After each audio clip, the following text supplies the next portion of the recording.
Imagine you're in As I Lay Dying. Imagine when the whirlwind of attention that occurred whenever the truth about Tim Lambastus came out. You're not him.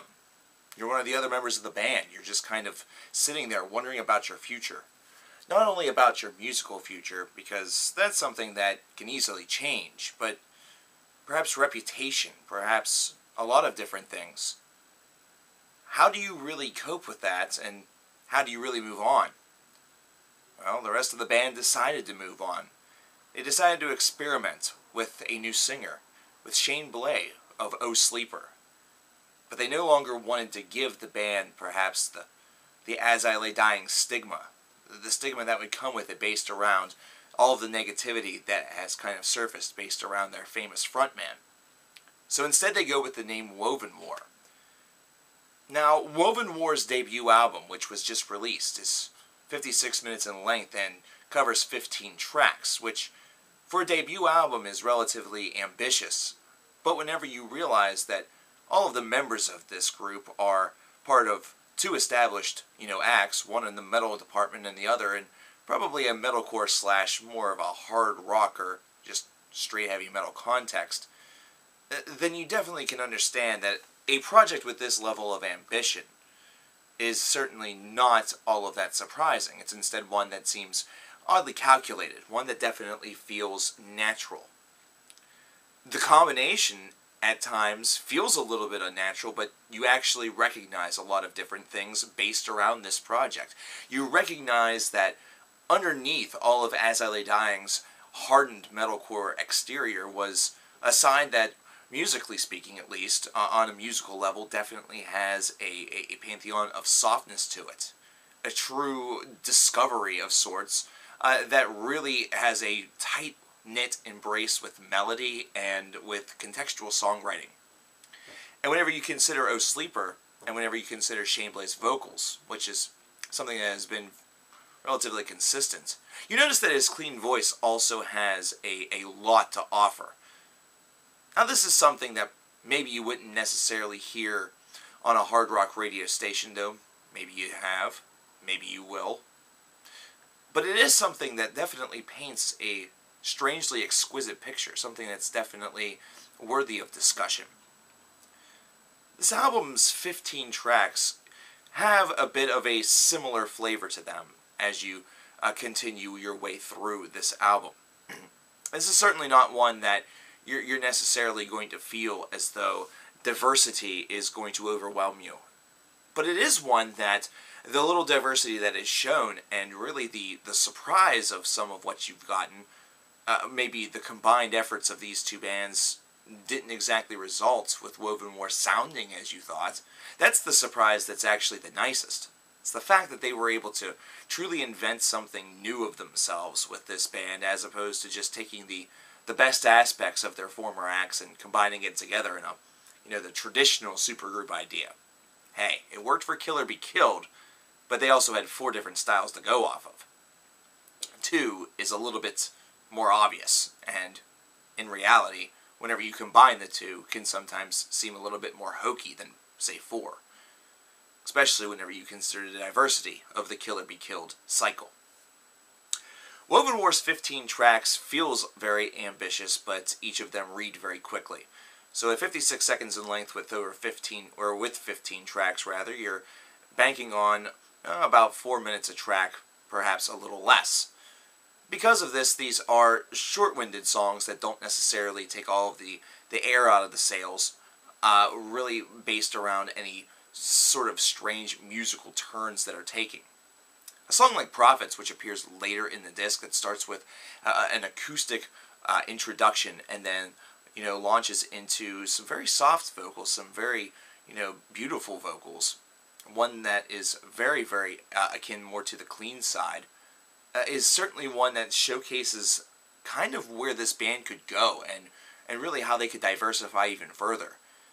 This is something where they're able to kind of take a internal look at the pacing of their songs and recognize that they don't have to necessarily stay in one cadence. Instead, they can breathe in different fashions, and what will actually occur is that diversity will appear, and also you'll craft a bit of a finer album. This is something that happens not nearly enough on this album, but does so with enough of a, as weird as this is going to sound, enough of an infrequency where the little moments where it occurs are real highlights. They're real strong moments. Musically speaking, this is well executed, and it's usually documented in the fact that the traditionalized aspect of the hard rock, really, or heavy metal, whichever you really want to call it, that's encased within here, will take a sudden turn. This almost reads like a very middling 70s record, where you have a real blend of both heavy and light. And the resulting medium, the resulting in-between, for many people will speak like a true, I guess, breath of fresh air, considering these are bands from genres that have become oversaturated with kind of droll ideas, very humdrum and almost predictable ideals.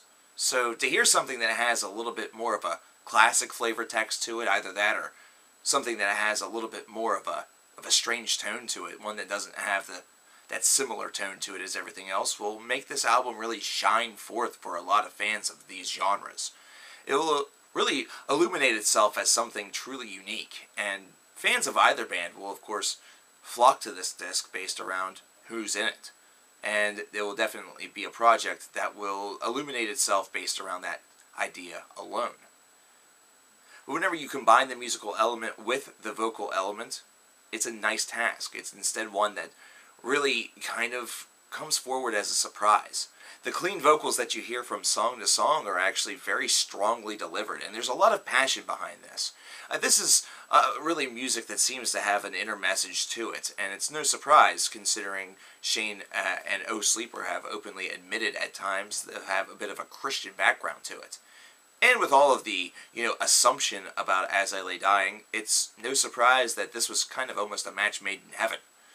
Even though As I Lay Dying is definitely the more famous cousin of Oh Sleeper, it's definitely one where they were all able to combine very easily, and it seems like the music that was produced was made very seamlessly and with very little effort. Almost as though these explorations were ones that almost needed to be done on both sides in order to really make a bit of a bigger musical palette for all people involved. The album itself, though, can feel a little bit lengthy. It definitely feels like it overstays its welcome a little bit. This is one that even I myself at times had to listen to in waves in order to really get through the whole thing. And that's by no token really an explanation to failure on the part of the musicians. It's just one that can easily become a bit overbearing at times. It's not because of lyrical content either. It's instead just one that doesn't really shift up that deviation point enough in order to really make an album that fully feels just, transfixing. The melodies on here are very well adjusted and very well crafted. And again, I have to praise the vocals because this is a genre that typically for me, I'm neither tit for tat for. But the vocals are definitely a nice touch. I like the diversity. I like the fact that he does have a voice and he's not afraid to use it. It's not something that feels generic or watered down. But this is also an album that just feels like it's plagued with a bit of inexperience. And really this is something that I feel their second album, if there is a second album, will really rectify very nicely. This is going to come off as such a surprise to a lot of people, this album is. It's really going to floor a lot of individuals. They're going to just really enjoy what this collective commune was able to offer. But for me, I've been looking at it strictly from a musical standpoint. It comes off as very light on the replayability. It was one that, getting to that second and third playthrough that I usually like to go through, was kind of a struggle. One that sort of tugged on me a little bit as opposed to being a natural desire. And that's something that definitely hurts. But overall, for a first effort, I have to give these guys some props. They definitely did a lot of things right. This isn't one that I'm necessarily going to write home to Mother about, and like she'd care. But at the same time, it's also one that feels pretty natural, even though it feels a little bit overbearing at times. I would probably give this a 76 out of 100. A pretty good first effort, one that definitely has all of the marks of a great future for this group. Polish a couple of things up, and you have the potential to have a breakneck album. Maybe the next one should have 11 tracks on it, and really explore with pacing, with timing, and really give some of these compositions the opportunity to grow even more organically and morph into something magnificent. Have a track that's, 6 to 7 minutes of explorative writing, and who knows what you might find. These are just some friendly tips. This is not something that I expect anyone to listen to. But instead, I actually opt for you guys to listen to this album and give it your own take, give it your own thought, and give it your own opinion. And once you have formulated that, post it in the comments below, because I want to know what you think about it. Is this an album that you really, really enjoyed? Perhaps based around the famous background of this band, or without even really knowing it? Or is this one that to you just came off as a little flat? Let me know.